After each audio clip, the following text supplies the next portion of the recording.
Hey everyone, what's up? This is Vidhi Jain and welcome back to my channel, a place where I create videos on the concept of finance. And today's concept of finance is transaction cost. So transaction cost is something which, as you can get from the name also, that it's something related with the transaction. That means any transaction that we are doing, we have to pay something, that cost. So let's understand this in financial sense.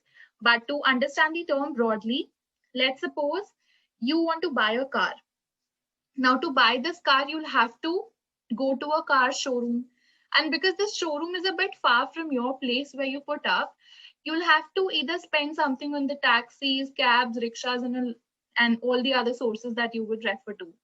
Now, this amount that you're paying to reach to the place is what transaction cost is. Even after getting the car, there'll be something that you'll pay for the registration, certain book charges, and a lot more. All these charges are nothing but transaction cost. So basically, anything that you're paying to get any asset, any service, all of this is nothing but transaction cost, and we somewhere total it up whenever we talk about the total cost of the asset that you've purchased or the service that you've referred to.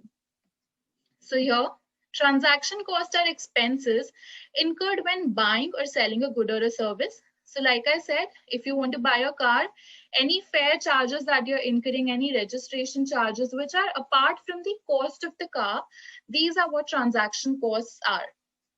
They also represent the labor required to bring a good or a service to the market. Now, let's suppose you want to sell your product, and to sell that product to this, you'll first of all have to give it to the shopkeepers, and then you cannot take those products of yours in hand to the shopkeeper. You'll have to incur again something. You'll have to ask the labor to package those goods, and then you will give it to the shopkeeper. So all of these costs are nothing but transaction cost. But what are these in financial sense? Are they the same? So, transaction costs include brokers' commissions and spreads, which are the differences between the price the dealer paid for a security and the price the buyer buys. So now let's decode the transaction costs a little further. Transaction costs are the payments that banks and brokers receive for the performance of their roles. So now those who invest into shares, they particularly know how the procedure goes. Like you have to get a demat account open for yourself, and then whenever you enter into any transaction, these are the banks or the brokers who facilitate that transaction. And definitely they wouldn't be doing it for free because it's not charity. So the amount that you pay to them is transaction cost for you and the income for the banks or brokers. These brokers are not individual people, rather these are the institutions, proper institutions who are approved by SEBI, and banks also do this work these days. Now, transaction costs are really important to the investors as it is important for net returns. Now, whenever an investor is calculating his net returns, he deducts these transaction costs also. Because this is something that he's paid for which he's not getting any benefit. Then definitely he'll want to deduct it from what benefit he's getting. Therefore, these are really important, and that is why we are even talking about it today. Then different assets have different transaction cost. So if you're going for shares, you'll have a certain different level of transaction cost. Even for equity and preference shares, there's a difference. And when it's debentures, there are certain different transaction costs. The quantum keeps changing. Investor needs to select the asset with the lower transaction cost, because we know that these transaction costs are not giving any benefit to the investor. So why to incur a lot of amount of it now? Therefore, the investor would always want that he's selecting an asset on which he has to incur a really low amount. So transaction costs can either be a search and information cost. You'll have to search into which security you'll have to invest. And if you think that you're not perfect into it, you might take the help of some people who are perfect. So there are many organizations who deliver these information to people that, all right, this share is working really good, you can invest it here. This company's shares would have, they might not perform better, so it's not beneficial to invest into here, and so on. Bargaining and decision costs, these generally don't have a lot of importance when we talk in the financial sense, because you have a fixed amount in which you have a cap price and a floor price between which you kind of bet your price, but there's nothing about bargaining thing coming into. But the policing and enforcement cost, definitely not for you, but for the companies it happens that they have to follow all the guidelines of SEBI and everything, and it's definitely a lot of cost that they have to incur. So one policy that we know is the minimum subscription thing, that 90% of the shares need to be subscribed. So for that, companies go for the underwriter thing, and underwriter wouldn't subscribe your shares again for free. You'll have to pay him something extra. So this extra is the transaction cost for the company. So let's take an example to get even more clear. Suppose Bob purchases 100 shares of XYZ company from his broker Jack. So Bob here is the purchaser or the buyer, and Jack here is the broker.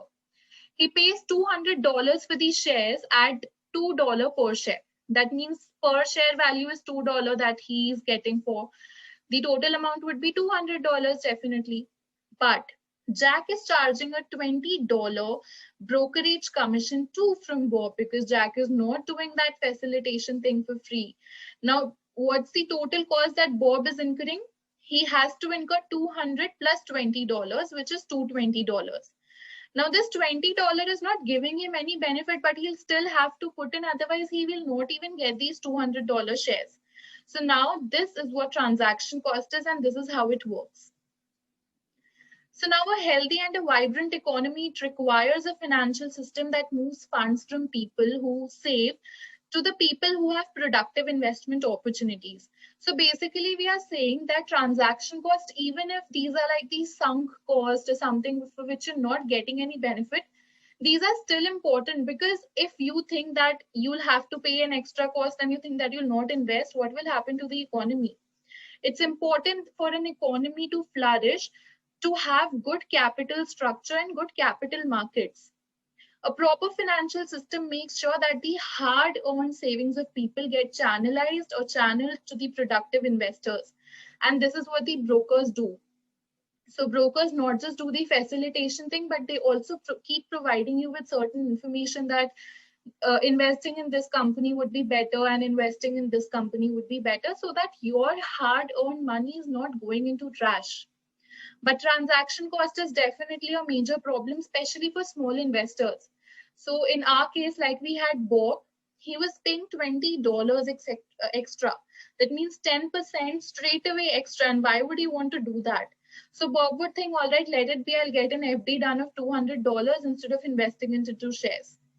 So this is something which kind of hinders the purpose behind a financial system's growth. And how does it actually become a major problem? So transaction costs constitute a major part of the entire purchase of the securities. In our example, it was just 10%, but if, when we look at it in real figures, it's something which is really heavy amount, and people think it's better not to invest instead of putting so much of money into something which is not even incurring any benefit. And also this is something which is unavoidable. You cannot invest into shares, you cannot enter into the share market or purchasing debentures until and unless you take the help from these brokers. So again, an example, let's say the transaction cost is 20% of the cost of securities, and Ram has $1,000 to invest. So he wants to purchase share of $100 each. That means he'll purchase 10 shares. But now 20% extra is also there into the scene. That means whatever number of shares he's purchasing, he'll have to pay the 20% extra thing. So the only option that he'll have is to purchase 8 shares at the rate $800 for a commission of $160. That means the benefit is only $800 and $160 is just nothing but waste. He's not getting any benefit for it. So now if Ram is going to purchase 9 shares, he'll have to pay something which is more than the amount that he has in his hand. So he has only $1,000, but the amount here would exceed if he's going for 9 shares. Ram cannot afford. So either he'll have to adjust with the 8 shares, or he'll rather think that, all right, I'm not going to invest at all. So this is how transaction cost in a financial market influences the financial structure, and therefore it's a major problem for investors. So it happens, we wish to purchase a car from a showroom which is near to our house rather than going far, because we know that the fare charges and everything would be even more higher, and it's better to purchase it somewhere which is very close to the place that we put up. Similarly, it happens here in the markets also. To give a real sense, Let me tell you how transaction charges are in reality. So National Stock Exchange charges a fee of 0.00325% of the total turnover as a transaction charge in equity and delivery trading.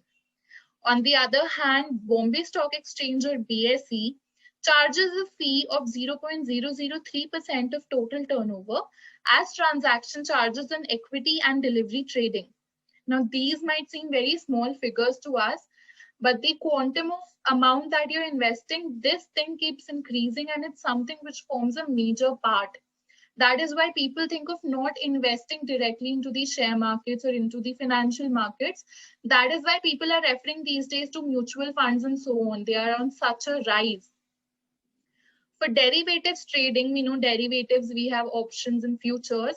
BSE doesn't cost any transaction charge. However, on NSE, the exchange transaction charge is 0.0019% for futures and 0.05 of total turnover for options trading. So it's really high for options here. These might be 0.0 figures, but it's something which matters a lot in the total. And this is something which is a big hindrance for people. That is why people don't want to invest into financial markets. But that is something which is a big problem for the financial markets and an economy to flourish. So is it the end over here?